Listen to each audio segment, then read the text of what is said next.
Assalamualaikum dan salam sejahtera. Bertemu kembali dalam Sarawak Decides. Saya Syira Abang Mansur.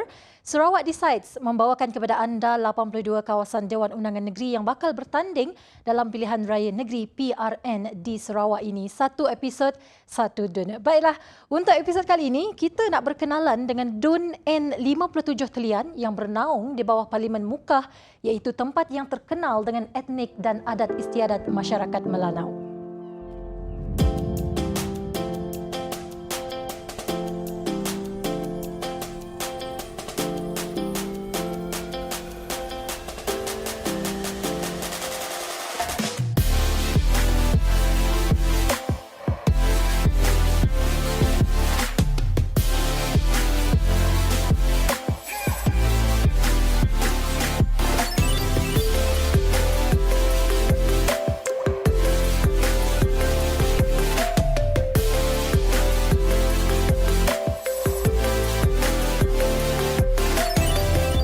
N57 Telian untuk pengetahuan semua merupakan DUN baru yang diwujudkan pada tahun 2015 hasil pecahan daripada DUN Balingian yang juga salah satu kerusi di bawah Parlimen Mukah menjadikan jumlah kerusi di bawah Parlimen ini sebanyak 3 kerusi kesemuanya.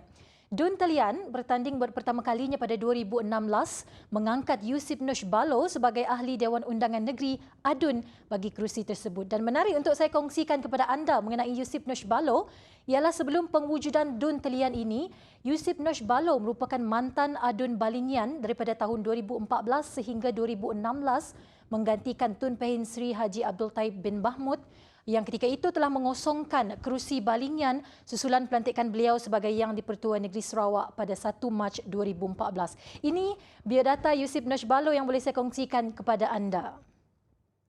Yusip Nosh Balo lahir pada 16 April 1966, merupakan anak jati Mukah berbangsa Melanau. Anak kelahiran Mukah ini merupakan ahli Parti Pesaka Bumi Putera Bersatu PBB yang kini mewakili gabungan Parti Sarawak GPS. Beliau pernah menjawat jawatan sebagai pegawai kerajaan iaitu bekerja sebagai pegawai daerah Dalat sebelum bergiat aktif dalam arena politik. Sebagai sebuah DUN yang berada di bawah Parlimen Mukah, Mukah seperti yang kita tahu majoriti penduduknya ialah masyarakat Melanau yang menjalankan aktiviti ekonomi berkisarkan pertanian.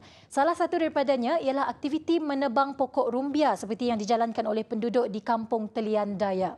Aktiviti ini menjadi penyumbang besar kepada industri utama di kawasan ini iaitu industri sago.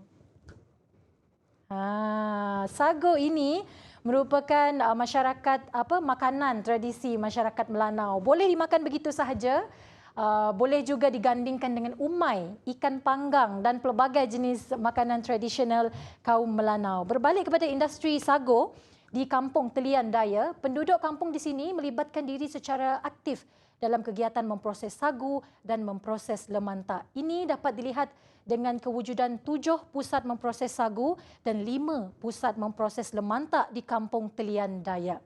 Pusat ini dimiliki oleh orang-orang persendirian dan juga melalui projek yang disalurkan oleh kerajaan negeri. Tempat memproses sagu di pusat ini dikenali sebagai belanga dalam bahasa Melanaunya. Jadi belanga ini diperbuat daripada tanah liat di dalam rumah khas, bertindak sebagai oven ataupun ketuhar, digunakan untuk memproses sagu supaya sagu menjadi kering dan cukup-cukup masak. Harga sagu untuk satu tin kebiasaannya adalah dalam 50 sehingga ke 60 ringgit lah.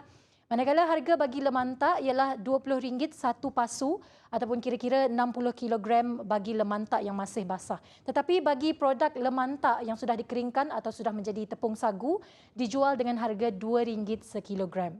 Kebanyakan hasil-hasil sagu dan lemantak ini akan dijual dalam kampung dan di pasar kering di sekitar Mukah. Tidak kurang juga untuk di pasar ke luar Mukah seperti di Sibu, Miri, Bintulu dan Kuching. Selain itu, terdapat produk terbaru Malaysia dihasilkan juga melalui sagu, iaitu kain batik linut.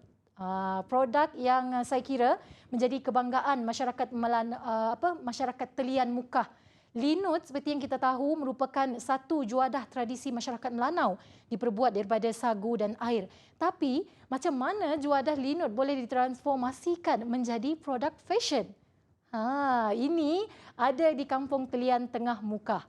Kampung ini telah dipilih oleh kraftangan Malaysia untuk menjadi pelopor dalam pembuatan batik linut, iaitu tekstil yang dihasilkan menggunakan tepung sagu. Bagaimana penghasilannya dan apa keunikan batik linut ini? Pembuatan batik linut adalah hampir sama dengan proses penghasilan batik di tempat lain yang menggunakan teknik cetakan sutera saring. Cuma linut digunakan bagi mendapatkan latar belakang warna kain serta semasa mewarnakan motif. Linut seperti yang kita tahu mempunyai tekstur yang likat dan ini dilihat sebagai bahan sesuai menggantikan lilin di mana ia boleh bertindak sebagai penghalang air serta bahan pewarna daripada menembusi bahagian kain. Selain pakaian, batik linut juga boleh dijadikan sebagai penghias dalaman rumah seperti alas meja, sarung cushion, selain aksesori seperti subang dan kasut. Batik linut ini untuk pengetahuan semua pernah dipamerkan di Festival Craft Textile Borneo 2019 yang diadakan di Kota Kinabalu. Inovasi ini bukan saja telah menjana ekonomi penduduk kampung serta memartabatkan warisan tempatan tetapi juga memperkenalkan tradisi masyarakat ini ke mata dunia. Jom kita lihat keputusan pilihan raya yang lepas untuk Dun Telian.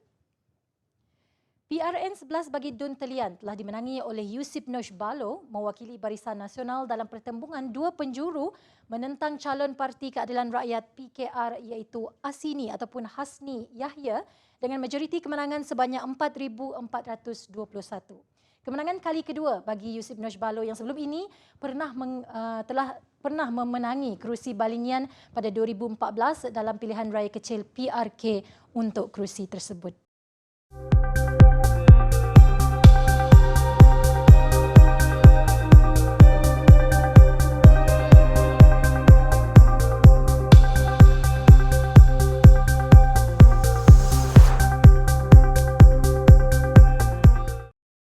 Ada satu perkembangan di Dun Telian yang saya teruja untuk kongsikan kepada anda iaitu Pasar Terapung Telian ataupun Telian Floating Market.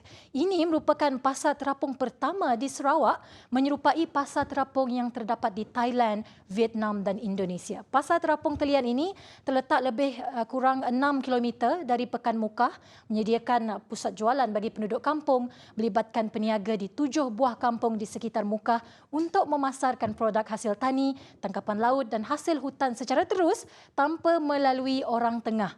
Pemwujudan Pasar Terapung Telian ini merupakan satu inisiatif di bawah program Mukah Ekstra iaitu Ekstra Pelancongan demi memangkin pertumbuhan ekonomi setempat selain menjadikan Mukah amnya sebagai tumpuan pelancongan domestik. Lebih-lebih lagi dengan siapnya lapangan terbang baru Mukah tahun 2021.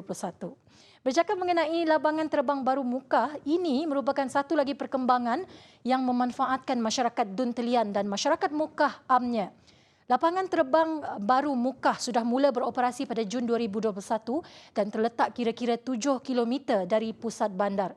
Dilengkapi dengan kemudahan fasiliti canggih, pengangkutan udara ini akan membawa masuk pelbagai industri di Mukah sekaligus membuka pelbagai peluang pekerjaan kepada penduduk tempatan.